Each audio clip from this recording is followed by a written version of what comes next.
Saudações aos telespectadores da TV AD Mossoró. Nós estamos em mais um programa Dinâmica do Direito. Desta feita, estamos com o professor universitário Ítalo Rebouças. Iremos tratar sobre temas sensíveis aos direitos fundamentais, especificamente o direito à vida. Tocaremos em temas atuais como eutanásia e aborto. Então não saia daí, voltamos já.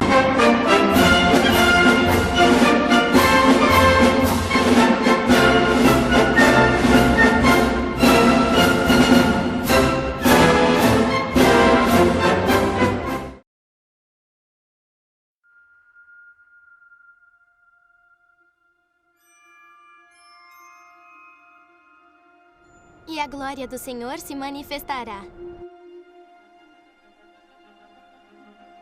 Eis que a Virgem conceberá e dará à luz um filho. E chamará o seu nome Emanuel. Porque um menino nos nasceu.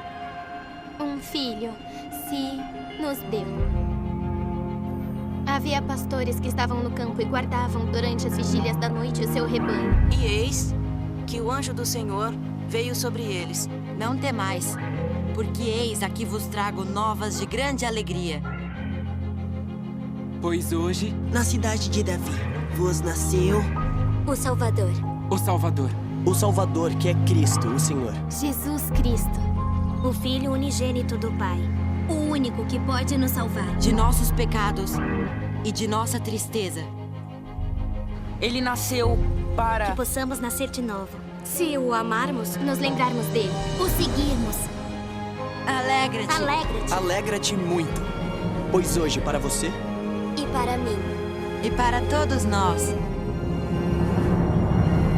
nasceu o Salvador.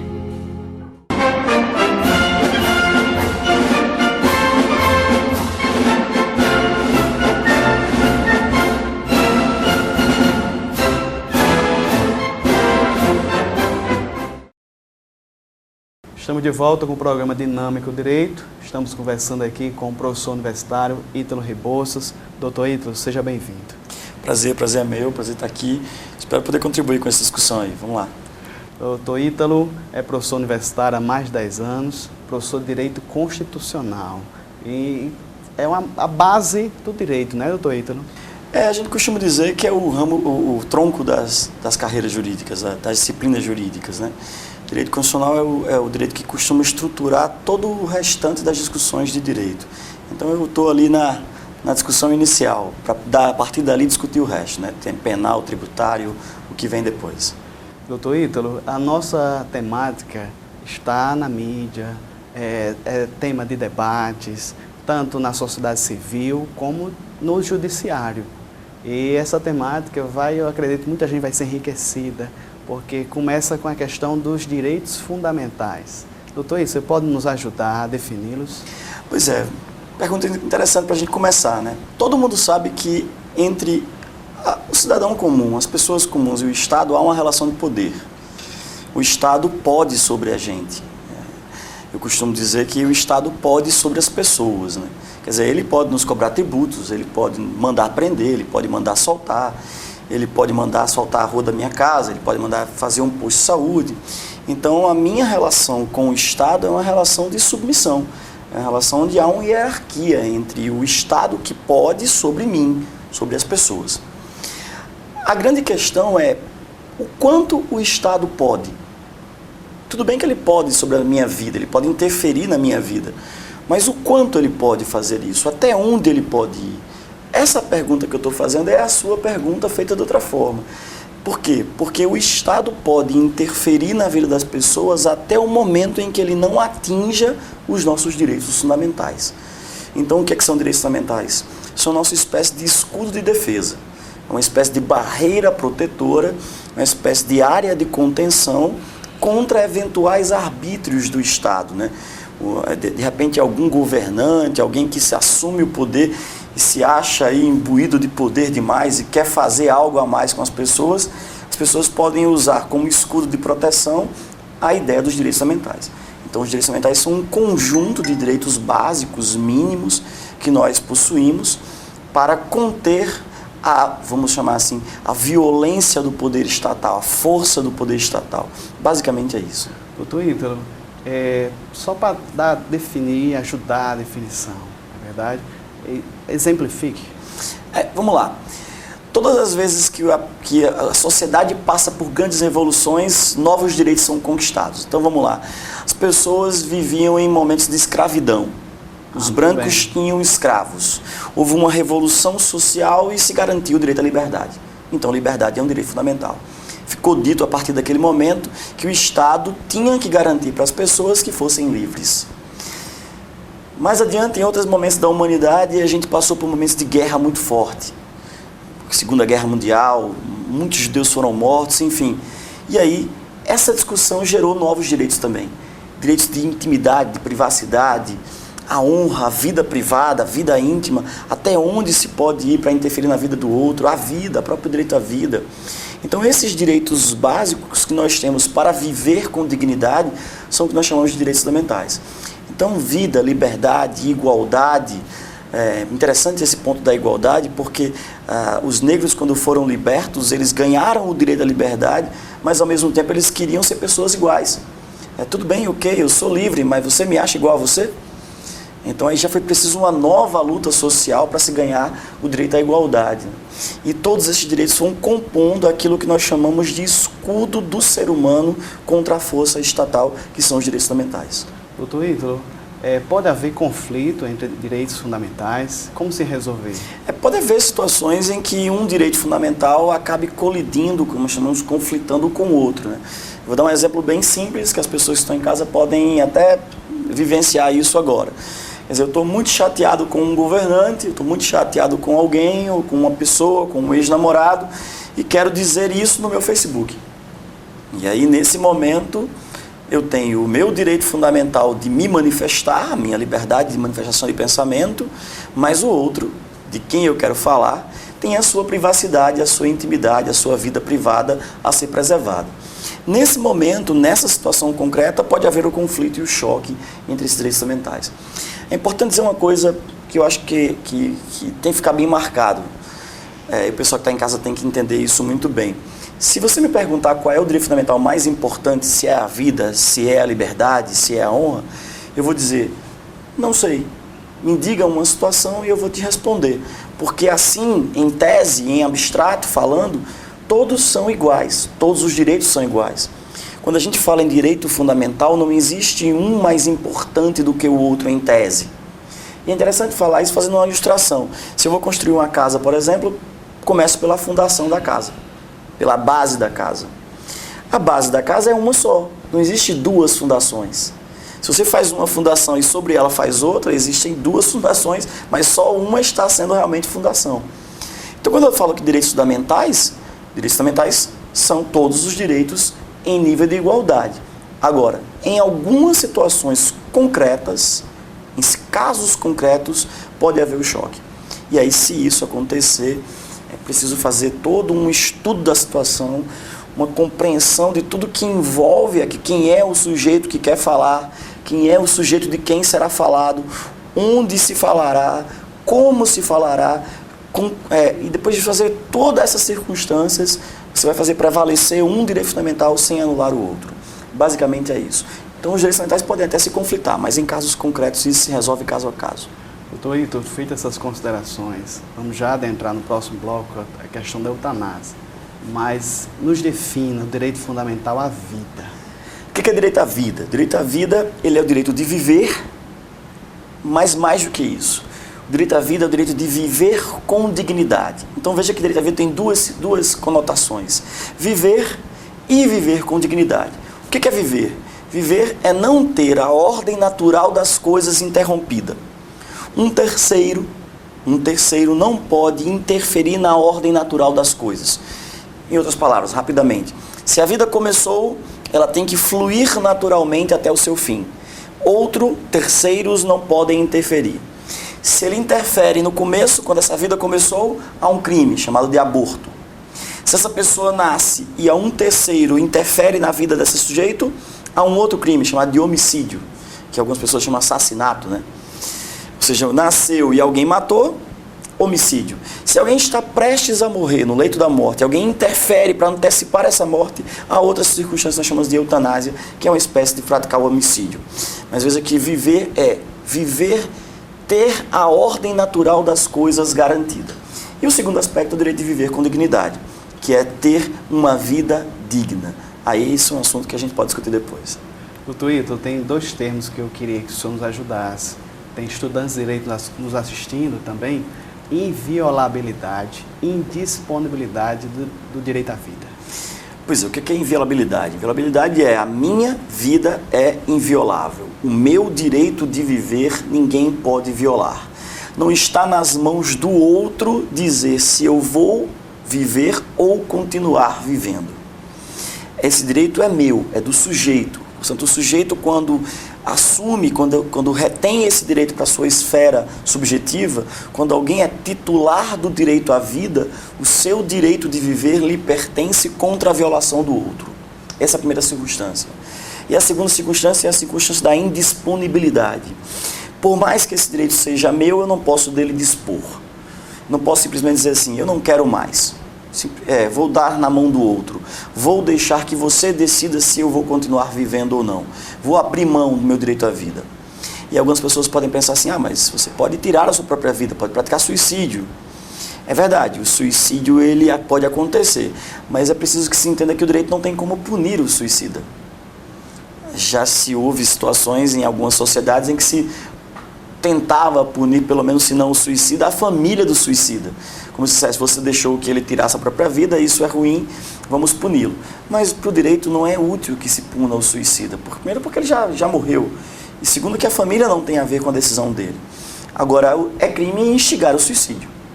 Portanto, eu não posso deixar na mão do outro a decisão sobre a minha vida. São esses 2 aspectos do direito à vida. Ela é inviolável, ninguém pode violar o meu direito que me pertence. E segundo, ele é indisponível. Eu não posso abrir mão do direito que eu tenho, dar a mão do outro e dizer assim, a você pertence a minha vida, a você cabe a decisão sobre se eu vou continuar vivendo ou não. Essas discussões elas não podem ocorrer no direito à vida, porque a vida é inviolável e a vida é indisponível. Estamos conversando aqui com o doutor Ítalo Rebouças, professor de Direito Constitucional, já nos deu aqui as diretrizes, os conceitos, direitos fundamentais, em especial o direito à vida. No próximo bloco, não sai daí, iremos tratar sobre o tema da eutanásia. Então, voltamos já.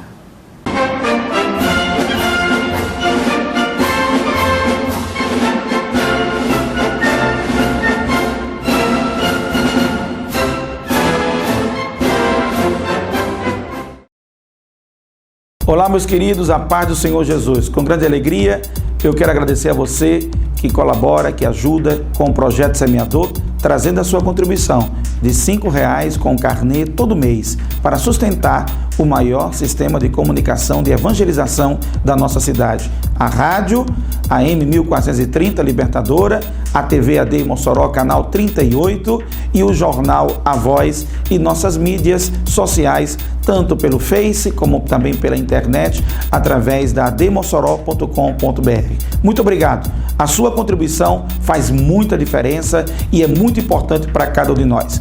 Você que quer ajudar, você que quer contribuir, procure o representante do Projeto Semeador em uma de nossas igrejas e pegue o seu carnê e colabore e contribua com essa obra. Deus te abençoe, muito obrigado, contamos com você.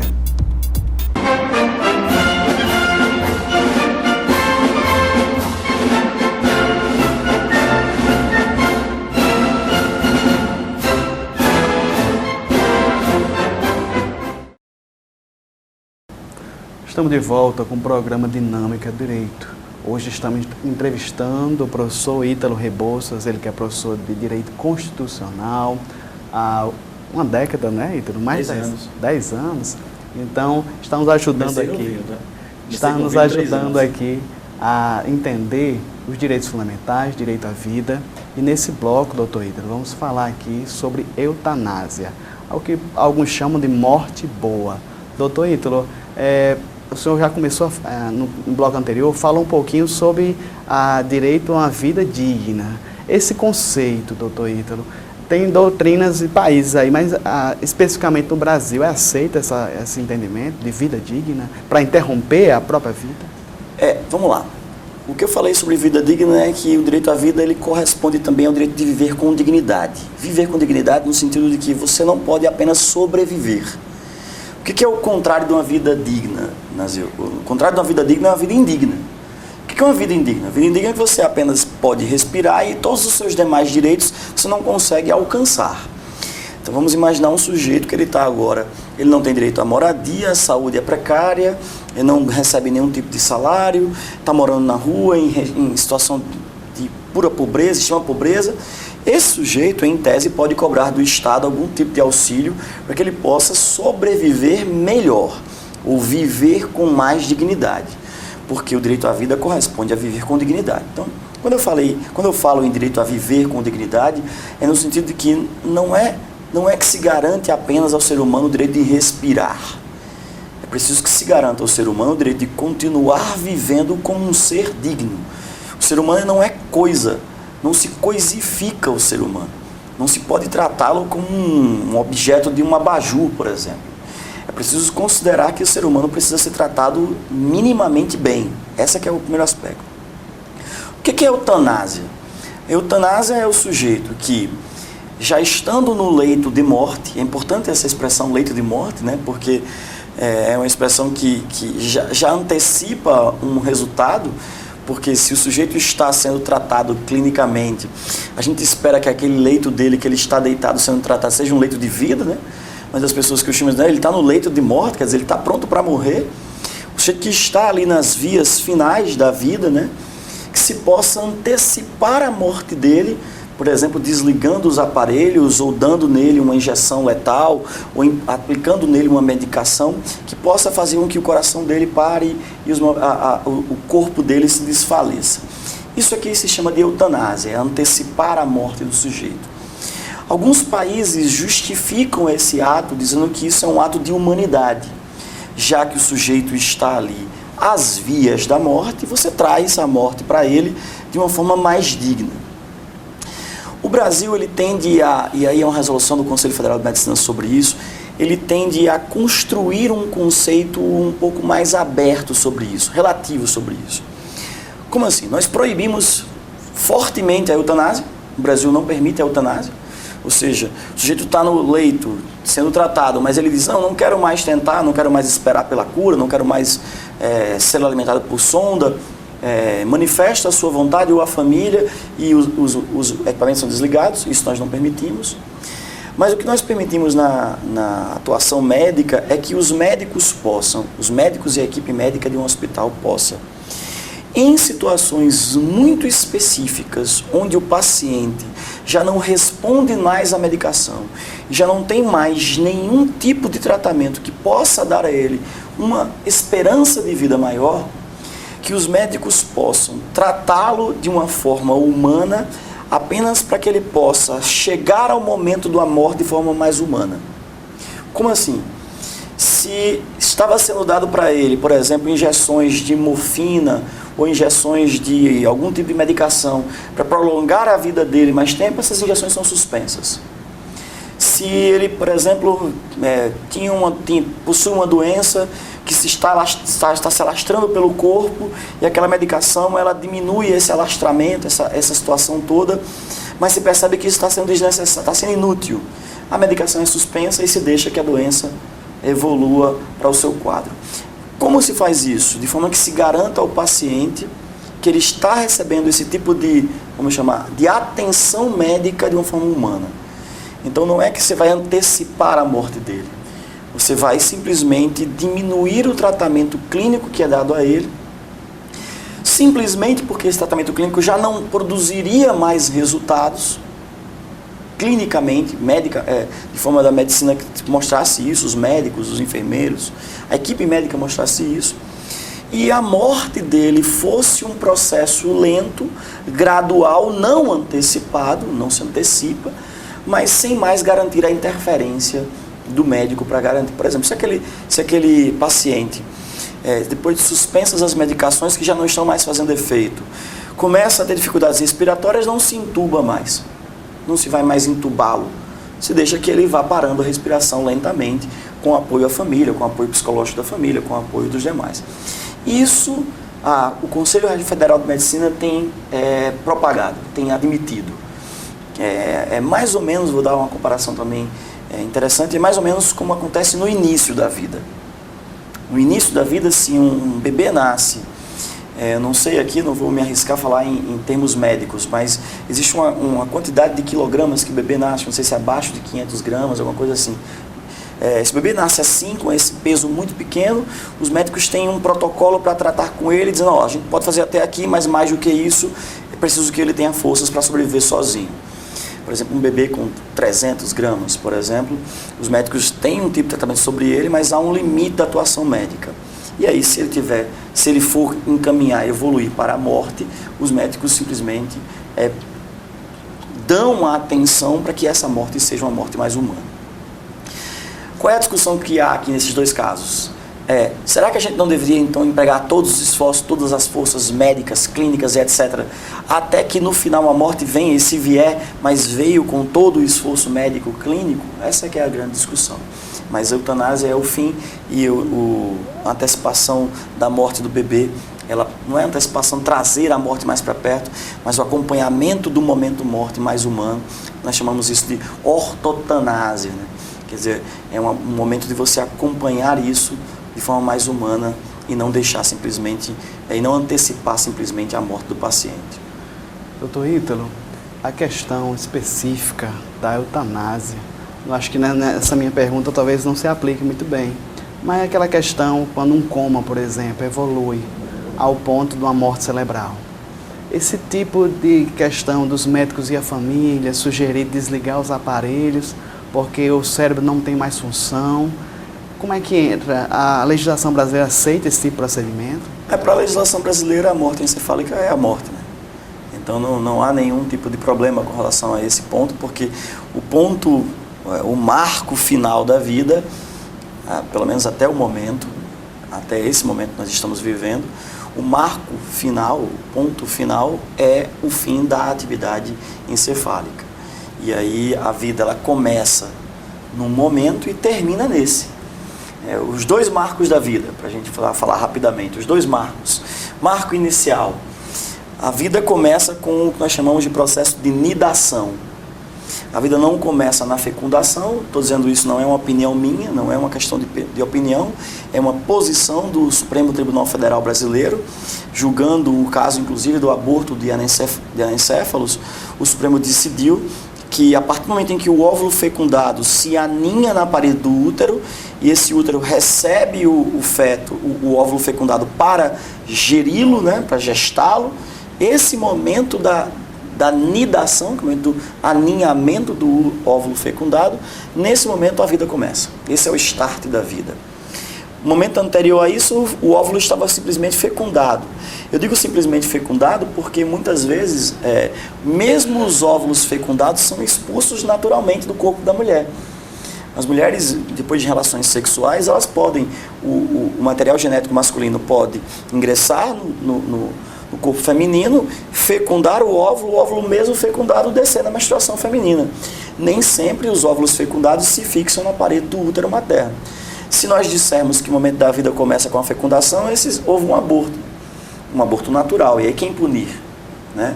E outra coisa interessante, na proveta se faz fecundação. Mulheres que têm dificuldade ou que têm problemas para engravidar, doam o material genético, os óvulos, os homens doam o material genético, o esperma. Num laboratório, o cientista faz a fecundação, pega esse óvulo fecundado, coloca dentro de um tubo de nitrogênio para ficar congelado, depois implantado no útero materno. Se nós dissermos que a vida começa com a fecundação, eles são seres humanos congelados, e não é. Então a vida começa com a anidação, a partir do momento em que o óvulo fecundado se aninha à parede do útero. E segue. Quando o óvulo fecundado está na parede do útero, só dois elementos impedem que a vida continue. O primeiro elemento, aliás, fazem com que a vida continue. O primeiro elemento é o tempo. Basta esperar. E o segundo elemento é a alimentação da mãe e do bebê. Esses dois elementos, caminhando juntos, alimentação e tempo, farão com que a mulher, depois de 9 meses, dê à luz essa criança. Ou 7 meses, enfim, existem as gestações pré-termo, pós-termo. Nascida essa criança, nascido esse ser humano, a vida termina com o fim da atividade cerebral encefálica, da morte encefálica. Doutor, então, os médicos precisam da autorização judicial, autorização da família? Se houver conflito entre familiares, desliga ou não desliga? Não. Com a morte cerebral não há discussão. A discussão é prévia. Se houver atividade cerebral, se desliga ou se não desliga. Mas a comunicação à família da morte encefálica é a comunicação da morte. É a comunicação de que aquele paciente faleceu. Esse é o momento. Então, no caso, não precisa de autorização de juiz nenhum, né? Não, de forma alguma. Esse procedimento que ocorre todos os dias nos hospitais, se comunica a morte, e a família e o médico faz o procedimento de isolamento dos aparelhos. Muito bem, estamos aqui com o Dr. Ítalo Rebouças, professor de Direito Constitucional.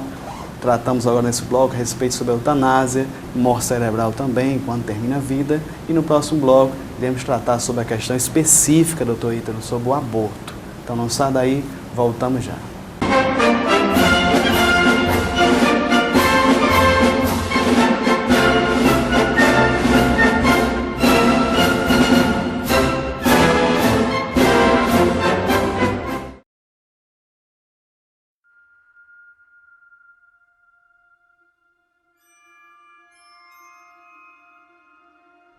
E a glória do Senhor se manifestará.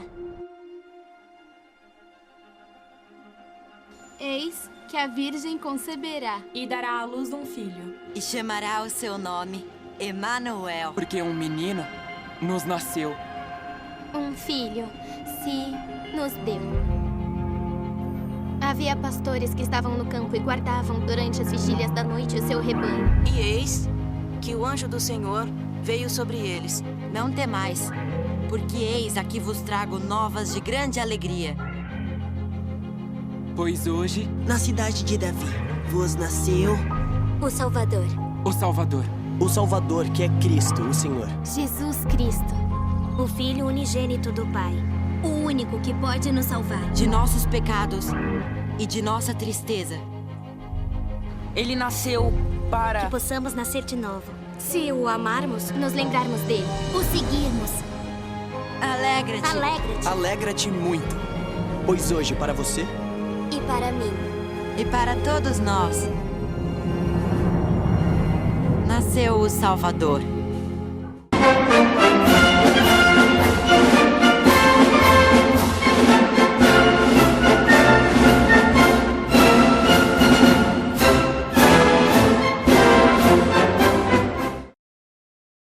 Estamos de volta ao programa Dinâmica Direito. Estamos conversando aqui com Ítalo Rebouças, professor de Direito Constitucional, temática forte, temática sensível. Quando falamos, doutor Ítalo, sobre vida, quando inicia, né? É algo que as religiões tentam definir, que a ciência, né, investiga. O senhor já se antecipou algo a respeito, né, da questão da fecundação, mas no tocante à lei, doutor Ítalo, a lei... aonde começa a vida conforme a lei, a jurisprudência brasileira? Olha, eu queria fazer um comentário rápido sobre isso, porque eu também sou cristão e eu acho que é importante que a gente, como cristão, também admitamos algumas coisas que eu suponho sejam importantes. Quando Deus nos fez capazes de sermos inteligentes, Ele não fez capazes de simplesmente fazer raciocínios religiosos. Ele nos fez capazes de fazer ações científicos, jurídicos, metajurídicos, matemáticos, físicos, enfim. O ser humano é assim. O ser humano é um ser capaz de raciocinar religiosamente, juridicamente, quimicamente, fisicamente, matematicamente. Por que eu estou dizendo isso? Porque nem o direito pode achar que tem a resposta para todas as coisas, nem a religião pode achar que tem a resposta para todas as coisas. Esses conhecimentos, que são conhecimentos humanos, precisam dialogar. O que não pode haver é uma imposição de um conhecimento sobre o outro. Que eu acho que esse é que é o ponto, eu não diria que é um segredo da vida, mas acho que é um ponto que nós, quem vive em sociedade, já percebeu que os excessos de radicalismo não levam a nada. Então é preciso que a gente tenha diálogo, tenha compreensão de diálogo.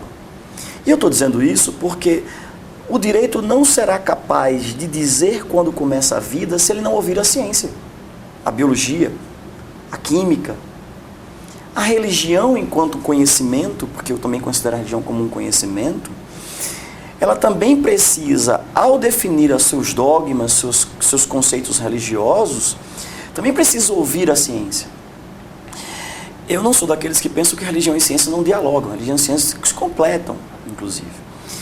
Então, a ciência hoje discute o início da vida muito mais fielmente do que os juristas discutem. Porque eles têm mais elementos técnicos para fazer isso. Eles sabem quando o gameta masculino se encontra com o óvulo e qual é a movimentação química que ocorre nesse momento.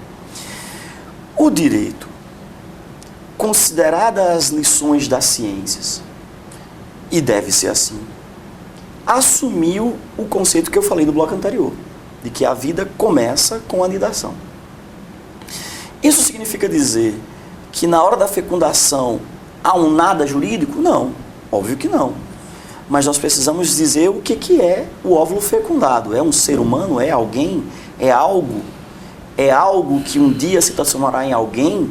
É alguém que começou sendo algo? Enfim, mas a gente precisa saber isso com base na ciência. Então, como eu falei, a vida ela começa nesse momento. Para o direito é o momento do start da vida, em que o óvulo fecundado se aninha à parede do útero, um processo chamado de nidação.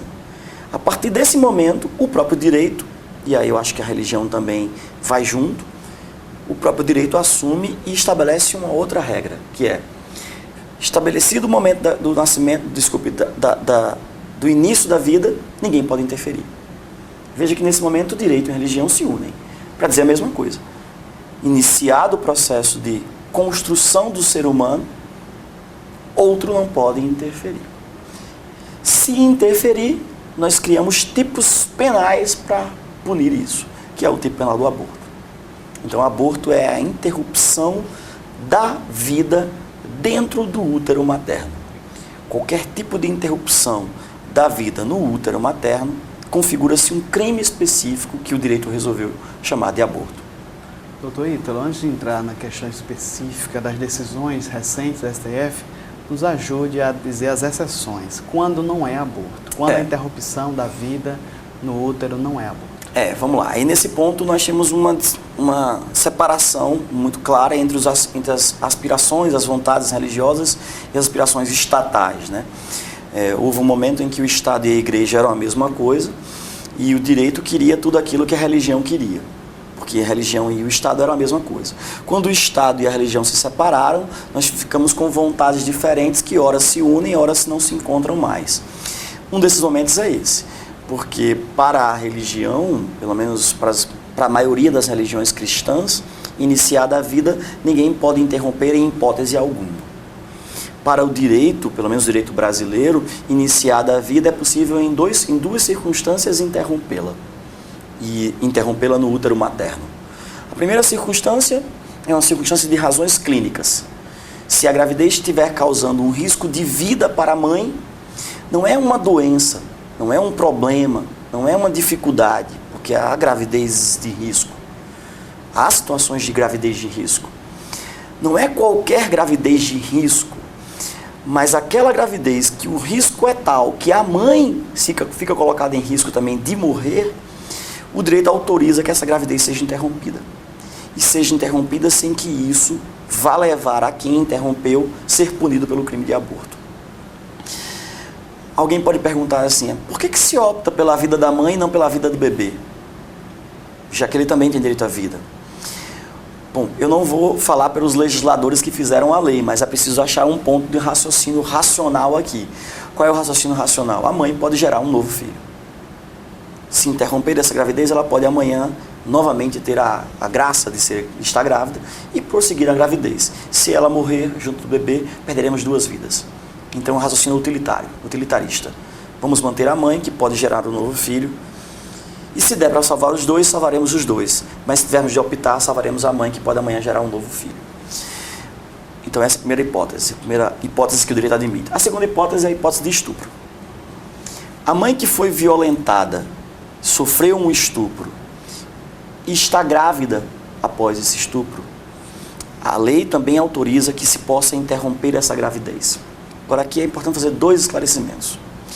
Primeiro, a lei não obriga que se faça o aborto. A lei diz que se a mãe estiver de tal forma abalada que a gestação dessa criança seja para ela um fardo, seja para ela algo que a prejudica psicologicamente, humanamente, que se possa interromper essa gravidez. Porque maternidade não é fardo. Maternidade não é um momento para isso. Maternidade não é um momento para a mãe passar 9 meses se sentindo diariamente violentada e vindo na cabeça dela a imagem do estuprador que criou o filho, que fez surgir o filho dela. Essa primeira razão é uma razão humanística, é uma razão humanitária, é uma razão de dizer assim, mãe é um momento de coisa boa, não um momento de tristeza. E a segunda coisa é, essa é uma, além de dizer que isso é uma razão humanitária, essa é uma opção da mãe. O Estado também pode, é importante que as pessoas em casa entendam isso, e eu entendo que o Estado deve fornecer para essa mãe que passou por essa violência pleno atendimento psicológico e clínico para que ela possa passar por esse mal e encontrar nesse mal algum momento de bem. Isso também é possível. Se o Estado fornecer para ela auxílio psicológico, auxílio psiquiátrico, apoio humanístico, de forma que ela, mesmo grávida de um estupro, opte por continuar, o Estado irá dar a ela essa assistência para que ela vá gestar, passe pela gestação e tenha esse filho da melhor forma. Se não for possível isso, o Estado pelo menos autoriza que, se ela resolver interromper essa gravidez, que ela não seja colocada dentro de uma cadeia por ter praticado o aborto. Então essa é a escolha estatal. A escolha estatal é uma mãe que, tendo sido estuprada, decide interromper a gravidez pelas razões mais diversas que ela tenha, pela dor que ela sente, não pode, depois de fazer isso, que deve ser duríssimo, veja, primeira violência, o estupro. Segunda violência, permanecer grávida. Terceira violência, sentir-se violentada diariamente e ser obrigada a continuar sentindo isso. E essa mãe, se ela resolver passar por cima de todos os seus aspectos maternos, que nós sabemos que tem, e de retirar, interromper essa gravidez, o Estado opta por não pegar ela e colocá-la dentro de uma cadeia. É como se o Estado dissesse assim, você já sofreu demais, eu vou perdoá-la pelo crime que você praticou. E é importante dizer isso, o crime está praticado. O Estado entende que há crime de aborto, só que esse crime não é punido. Não se pune o aborto de uma mãe que foi fruto de estupro, que está grávida fruto de estupro. Então não é que se permite o aborto, não se punirá a mãe se fizer isso. Então essas são as duas hipóteses. Essas são as duas únicas hipóteses que o direito brasileiro admite que uma mãe grávida possa ter a sua gravidez interrompida, quando a sua vida estiver em risco e quando essa gravidez tiver sido fruto de um estupro. Doutor Ítalo, em 2012, teve uma decisão do Supremo respeito aos anencéfalos, acho que você já citou no primeiro bloco, e recentemente, agora em 2016, ele se pronunciou em outro habeas corpus. Foi uma decisão diferenciada, alguns dizem que gera precedentes a respeito do aborto. Como é que o senhor vê essa decisão recente? São duas situações diferentes. A primeira da anencefalia. A anencefalia, muita gente costuma dizer que o Brasil tem 3 espécies de aborto e uma delas é a anencefalia. Isso não é verdade. O que o STF decidiu foi exatamente que a interrupção terapêutica do parto, essa foi a expressão que se utilizou, interrupção terapêutica do parto, no caso da mãe estar gestando um bebê anencéfalo, não configura a espécie de aborto. Não é que é um aborto legal, não é isso. Não configura aborto. E qual foi o raciocínio que o STF decidiu? Bom, se a mãe está grávida e o bebê é anencéfalo, não possuindo atividade cerebral, ele está morto. Se ele está morto, a gravidez pode ser interrompida. Não é matar alguém, não se mata alguém que está morto. Esse foi o pensamento do STF. E o outro pensamento foi esse recente agora do mês passado, da aplicação de que, e aí isso não gera, pelo menos a princípio, nenhum precedente, isso foi um voto de um ministro numa turma do STF, de que se a interrupção da gravidez se der nos 3 primeiros meses, não se punirá o aborto. Não estará configurado o crime de aborto. Mas essa é uma outra situação que, como eu disse, foi num voto, numa circunstância específica. Um ministro usou isso não para dizer isso no final, mas ele usou isso como fundamentação para o que ele iria decidir no final. E isso não gera nenhum tipo de precedente para o Brasil, senão um indicativo de para onde vai o pensamento jurídico. Mas isso, se você quiser, a gente pode discutir mais na frente. Excelente aqui, doutor Ítalo, esclarecimentos a respeito sobre a questão do direito à vida, a questão também da interrupção da mesma, quais as as brechas legais e também a recente decisão do STF. Então vamos chamar, doutor Ito, um rápido intervalo e vamos na sequência. Voltamos já.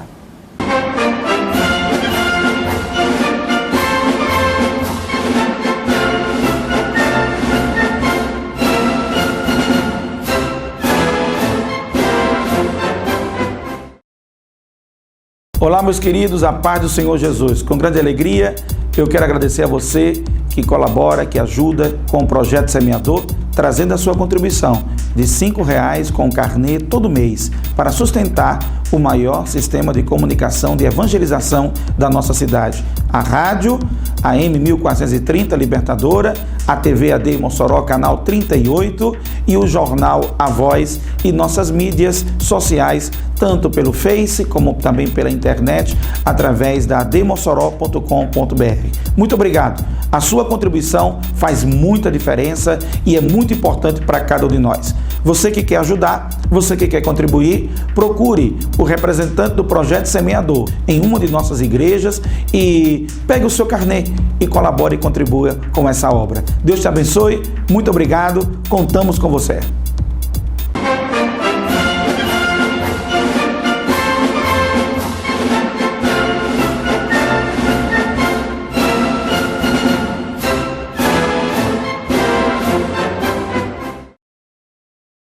Estamos de volta ao programa Dinâmica do Direito. Estamos conversando aqui com o doutor Ítalo Rebouças, professor universitário, com larga experiência, né, na temática do direito constitucional, como a gente fala, e está nos ajudando aqui a entender temas delicados e polêmicos, que é o direito fundamental à vida, quando ela pode ser interrompida. No caso específico do aborto, doutor Ito, dando continuidade aqui, temos que fechar a temática, estamos chegando ao final, doutor Ito, mas a pergunta que eu faço para o senhor é que, então não houve descriminalização do aborto com essa decisão do STF. Vamos explicar para o pessoal que está em casa o que aconteceu, né? O que aconteceu foi o seguinte: 2 pessoas foram presas porque tinham uma clínica de aborto, uma clínica para fazer aborto. Essas pessoas foram presas, estavam respondendo um processo criminal e entraram com um instrumento chamado de habeas corpus para serem soltas. Então, o que essas pessoas queriam era serem soltas. Esse habeas corpus ele foi discutido e chegou ao STF. Quando a turma do STF foi discutir sobre se soltaria ou não esses donos da clínica de aborto, um único ministro, ao decidir pela soltura dos 2, fundamentou, justificou o seu pensamento dizendo que para ele, se o aborto é praticado nos 3 primeiros meses de gravidez, se a interrupção é praticada nos 3 primeiros meses de gravidez, isso não configura o tipo penal de aborto. Ele disse, o ministro Luiz Alberto Barroso disse, ele entendeu nesse voto dele, que interpretar pela aplicação do tipo penal do aborto quando o fato se dá com o feto nos 3 primeiros meses é inconstitucional. O caso não é compatível com a Constituição. Mas, pois bem, ele disse isso no voto dele, os demais ministros votaram para soltar os pacientes, nós chamamos de pacientes, né? E o habeas corpus foi decidido pela soltura dos pacientes com essa observação no voto do ministro Barroso, que era o relator da causa. O que é que as pessoas começaram a dizer? O STF descriminalizou o aborto. Mas isso não é verdade. Foi um voto do ministro Barroso que, na fundamentação do seu raciocínio, justificou isso. Eu costumo explicar, e digo muito em sala de aula isso para os alunos, o seguinte: qual é o indicativo disso? Bom, isso indica o seguinte: quando o Barroso fez essa observação no voto dele, os ministros não discordaram. Ninguém fez, opa, peraí, eu vou mandar soltar, mas não é por essa razão, porque eu entendo que ainda assim há crime de aborto. Ninguém fez essa observação. Se não fizeram essa observação, subentende-se que eles aderem à tese dele. Mas eram 3 ministros. Na corte há 11. Era uma turma. Então, nós temos aqui algum indicativo de que o pensamento de pelo menos 3 ou 4 ministros do STF é nesse sentido. Nós temos um indicativo demonstrado, comprovado? Não. É apenas esse caso. É apenas um único caso. Isso pode levar o STF mais à frente a decidir que nos 3 primeiros meses não é aborto? Pode. Isso aconteceu? Não. Então isso não aconteceu ainda. O que nós costumamos dizer é apenas que isso deu pano para a manga, né? Isso deu start a uma grande discussão, tanto é que estamos nós aqui em Mossoró discutindo esse tema. Então, acho que esse aqui foi o grande boom da decisão, que é trazer a efervescência desse debate e colocar o pessoal agora a trazer seus argumentos, né? Quem é contra que se manifeste e diga por quê, quem é a favor que se manifeste e diga por quê, mas diga por quê. E se justifique. E se justifique com argumentos jurídicos, né? Porque é isso que os debates jurídicos precisam. No caso, doutor Ítalo, numa tese defensiva, um advogado pode utilizar essa decisão do STF em favor do cliente? Sem dúvida nenhuma, e acho que esse também é uma outra consequência da decisão do STF, né?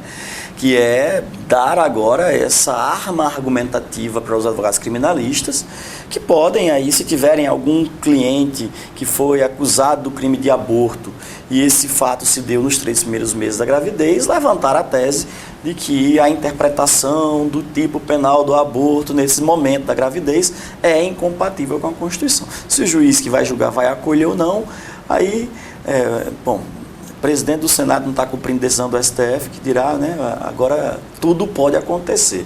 A gente já não sabe mais como é que as pessoas entendem a visão do STF, como elas fazem com que isso seja um precedente a ser seguido ou não. Mas não tenho dúvida que os advogados começarão a pedir isso.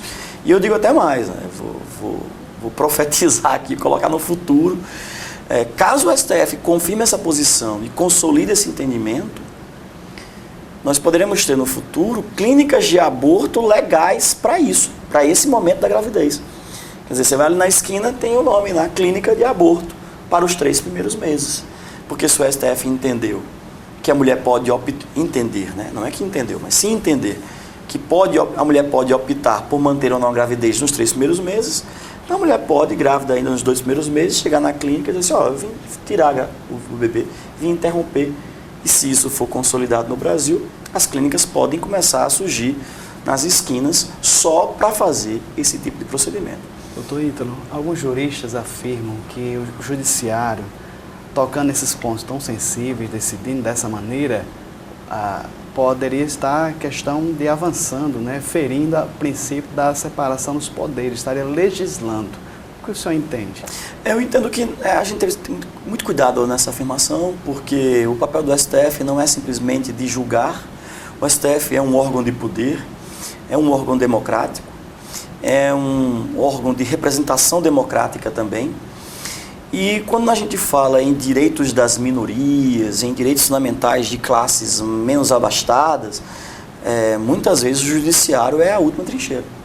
É a trincheira que nos resta. Não fosse o judiciário, nós não teríamos vários direitos fundamentais que hoje estão consolidados na legislação, sendo consagrados. Então, o que acontece? O legislativo e o executivo, que deveriam estar fazendo isso, estão ocupados com esquemas de corrupção, inclusive se defendendo das acusações. Não tem tempo nem de administrar, nem de legislar. Sobra para quem a batata quente? Sobra para o STF, para o judiciário, para os juízes, que são provocados diariamente. Então vamos imaginar aqui uma situação que o pessoal que está em casa pode ter passado. A gente espera que um prefeito faça o posto de saúde, ou pague os salários em dia. Mas se ele não faz, será que eu como servidor não posso ajuizar uma ação? E eu não espero que o juiz mande pagar? Então, assim, fere a separação dos poderes. Vamos lá, vamos ver caso a caso, situação a situação, porque judiciário, legislativo e executivo fazem parte de um mesmo time. Eles não são de times adversários, eles são zagueiro, atacante e meio de campo, de um time só, que é o time estatal, o time do Estado. E os meus direitos devem ser garantidos pelo Estado. Se o legislativo não faz, se o executivo não faz, eu tenho que pedir a alguém. E esse alguém tem sido o judiciário. Então, muitas vezes o judiciário tem sido provocado pelo cidadão que está insatisfeito e tem respondido a essas demandas que lhe chegam, avançando e dizendo, preciso garantir esse direito.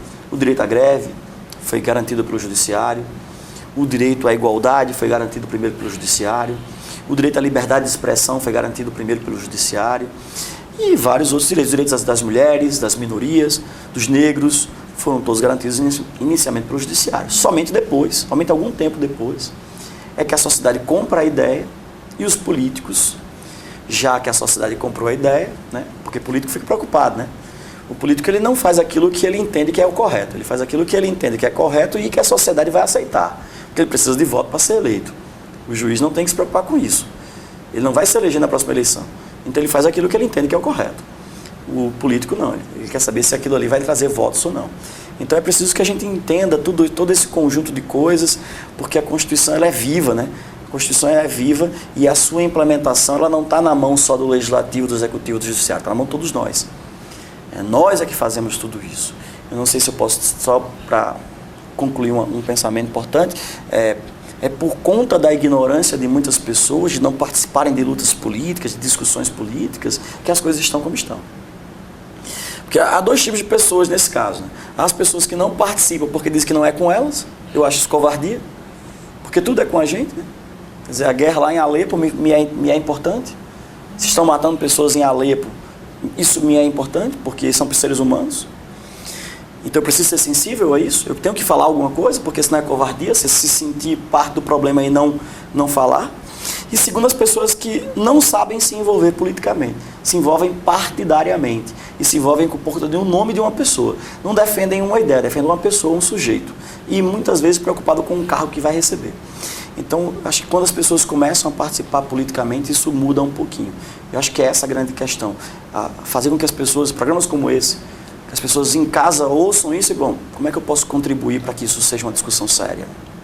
Acho que esse é o ponto. Doutor Ítalo, em nome do Sistema de Comunicação da Assembleia de Deus, eu quero o meu muito obrigado, a sua disponibilidade de estar aqui conosco, a tratar um tema tão delicado, tão sensível, que é o direito à vida, afirmando, né, doutor, só fechando aqui, que o STF foi uma decisão de um ministro isoladamente, né, de uma turma, e não quer dizer que descriminalizou o aborto. Exatamente. De forma que o aborto continua sendo crime.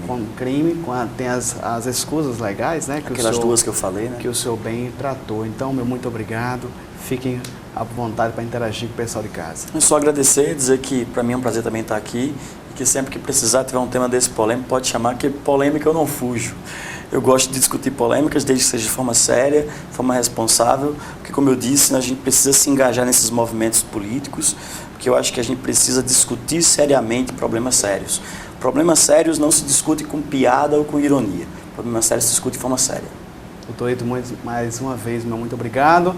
E termino aqui, doutor Ítalo, o nosso programa afirmando que toda a vida tem que ser respeitada e, no caso, a gestação tem que ser com muita responsabilidade, né? Afirmando que tem muitas jovens, adolescentes, inconsequentes. O direito da vida é assegurado na Constituição e deve ser, né, pleno, como o senhor falou, inviolável, indisponível, a questão do direito à vida e dando condições também, doutor Ítalo, a mantê-la, né?